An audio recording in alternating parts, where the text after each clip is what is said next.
on, guys? My name is David Gass, and this is episode 3 of Backstage at the Bourbon. Today we're sitting down with Scru Face Jean. Scru, what's going on, man? What up, what up? I'm Face. Yo, so welcome back to the Bourbon Theater. Sounds like you've been performing here since the age of 17, man. How does it feel to be back? Good, man. I'm actually on tour right now. I was in Wichita, Kansas, then Norfolk, Nebraska, then Omaha, Nebraska. So I rep Lincoln, so it's dope being back in front of my hometown and shit. So yeah, I feel you.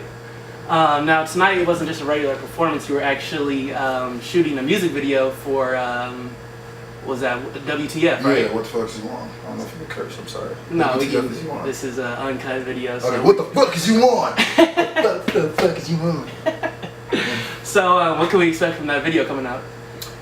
Crazy liveness. What we're doing with it, the concept is we're taking show footage and mixing it like when you see the video, it's gonna have live audio and also like what you were used to from a regular video. Okay. So like in the chorus, instead of it just being me saying what the fuck is going on every time, we're gonna cut from different scenes. It's like a collage of the tour. Okay. So we're gonna cut to different scenes of different cities, different people. Like, what the fuck is it? Wow. It's gonna be live. Some shit like I haven't seen people do that. So yeah, I feel very excited. That's what's up. And should we expect any more videos coming out in general, maybe from the Black Caesar, little mixtape Labo you just had come out? Yeah, actually, we're shooting Pharaohs right now.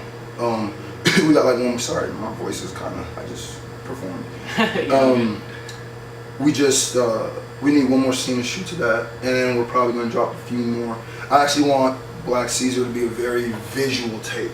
Okay. Because I learned that's where hip hop really is now, is visual. Like the new MP3 is a video. Yeah, no, I feel you can no longer just drop a song with a picture. It really doesn't get that much attention anymore because the market's so flooded and stuff. So where was your mind at during the creation of the Black Caesar album? Was there a specific message you were trying to communicate, or what exactly was going on with that? Well, Black Caesar, my mind was on some whole brand new next level, own your own masters type ish. Like I would say Wayne was me finding myself as a rapper, and Black Caesar was me finding myself as an artist. Okay. Finding myself as a business, finding myself as a brand, understanding the importance of yourself. Like basically I just started reading a lot of self-help books, I study hip hop, I study seminars. I wake up and just watch 2 hours seminars with David Banner, just giving speeches. I read Mark Echo's book. It was really me getting in touch with because I saw the way hip hop was going, and it started being like the divide between indie and major was always big, but now it's starting to become dangerous because people were starting to because we have a new generation of fans who are now raised on free music, and I feel like hip hop hasn't fully grasped that yet, because we still think of back in the day, people were like, well, why don't CDs sell? Because if you think about it, our generation, I'm talking about me, I'm 23, my generation grew up on Napster, grew up on, we don't know so now it's like if they don't see a label behind it, they don't think they're supposed to pay. Yeah. So I started seeing that as dangerous, and I started being like, I need a solid message with that, and my first CD, the one before that, Wings, I had a song on it called Reservoir Dogs. And Reservoir Dogs to me is kind of like the preamble to the CD, because I really took control of my own masters. I don't really have management anymore. I don't really do a lot of other stuff. It's just me doing it. So that's really, I took grasp of that. To be long-winded to answer your question. I feel you. You're good. So with this Black Caesar mixtape, you did something different. You kind of gave the folks a couple tracks for free. I believe it was 1 to 6, 1 to 8 tracks. And then on the outro, you kind of asked folks, like, kind of letting them know, like, I'm kind of done giving away free music. Yeah. I'm asking you nicely, can you folks please go on to whatever, Google Songs, go on to iTunes, whatever it is, and please purchase my music. How have your fans responded to you essentially letting them know that the time of age of having free music is coming to a close? Great.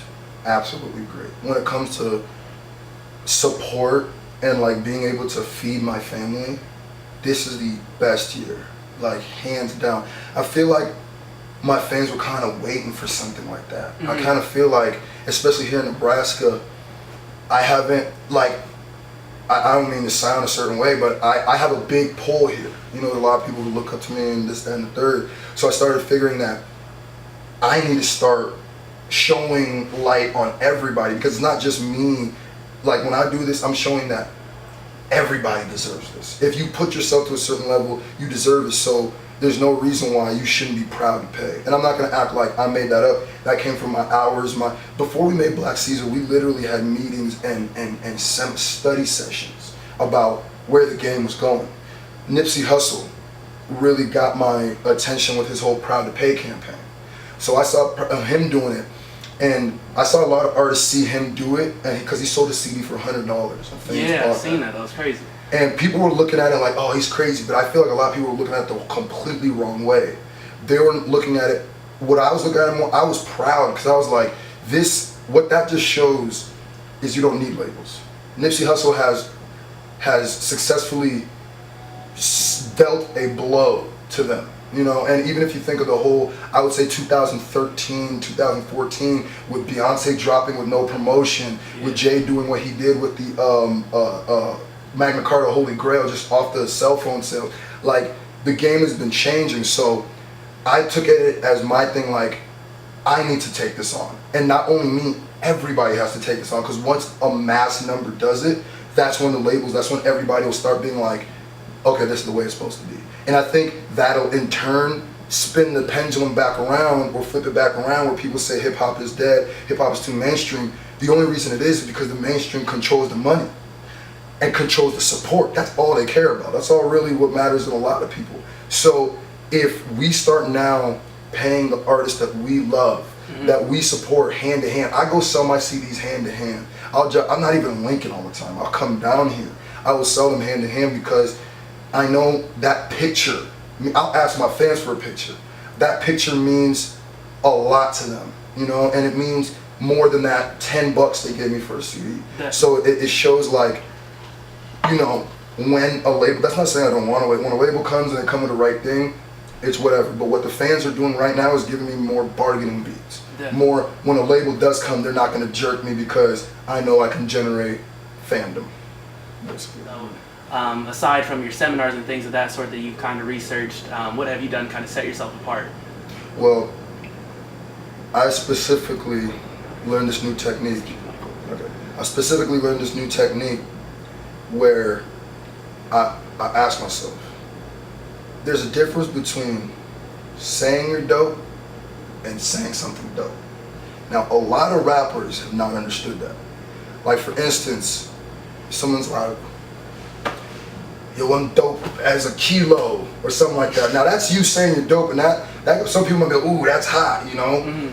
But that's surface. That's just, you're not, but when you say something like, Black Caesar, Black teacher, Black speaking in tongues, I am from the slum, my cousins need visas, that, I didn't brag to you in any way. In fact, I showed you my most vulnerable. I'm from Nigeria. My cousins, there's people in where I'm from who are dying to get, literally losing their lives to get visas to come here. So that hits people more. That when it's one thing to say something and get people just, you know, nod their heads. Another thing to say something and goosebumps. For sure. Or you feel like, whoa, this dude is, I really feel, and that's why in my live shows, like, my voice is gone, because I leave it all on the stage.